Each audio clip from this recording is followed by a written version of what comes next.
কেমন আছো অদিতি? জানো তোমায় অনেক মিস করি, প্রতিদিন মিস করি।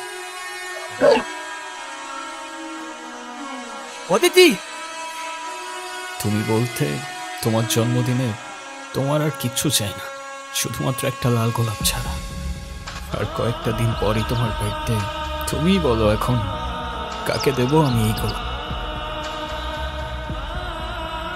তুমি যখন আমাকে খুব বেশি মিস করবা তখন এই রিংটা টাচ করে আমার কথা মনে করবা, দেখবা আমি অমনি তোমার সামনে চলে আসছি।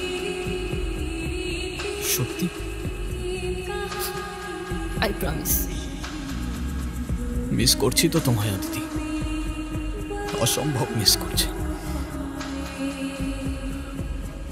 আর এই তো তোমার দেয়া রিং এখনো, তাহলে কেন আসছো না আমার সামনে?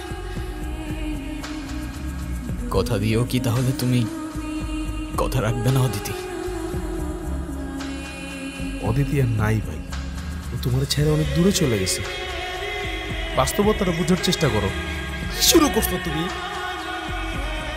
না ঠিক মতো খাওয়া দাওয়া করো, না কারোর সাথে যোগাযোগ করো, না কোনো কাজ ঠিক মতো করো। এই করলে কি তোমার কাছে ফিরে আসবে? সবচেয়ে ভালো তো তুমি এই দেশ ছেড়ে, এই শহর ছেড়ে অনেক দূরে কোনো জায়গায় চলে যাও। কোথাও যাবো না আমি, এখানেই থাকবো অদিতির কাছে। অদিতি অদিতি অদিতি আর নাই ভাই।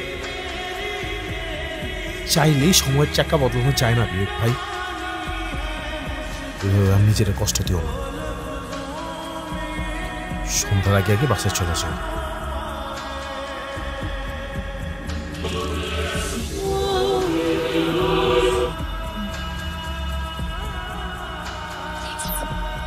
অদিতি? কে তুমি? আরে আমি বিবেক। আমি বুঝতে পারছি না, কি বলছো তুমি? আমি কি তুমি চিনি? তুমি সত্যি আমাকে চিনতে পারছো না? ওকে, বাট তুমি এখানে কিভাবে? 3 বছর হয়ে গেছে। তুমি তো আমি আমি কি? না কিছু না, এক সেকেন্ড। উঠো উঠো উঠো, তাড়াতাড়ি উঠো, কেউ দেখার আগে যেতে হবে এখান থেকে তাড়াতাড়ি। তোমার হয়তো ক্ষুধা লাগছে অনেক, খেয়ে নাও। ভয় পেও না, খাও। অদিতি, তোমার কি আসলেই কিছু মনে পড়ছে না?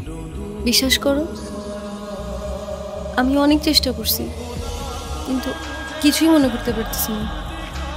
তোমার এই দিনটার কথা মনে আছে? এটা তো আমি। তুমি আর আমি। তাহলে আমার কেন কিছু মনে পড়তেছে না? আচ্ছা, আমরা কি দুজন দুজনকে ভালোবাসতাম? হ্যাঁ, বাসতাম তো।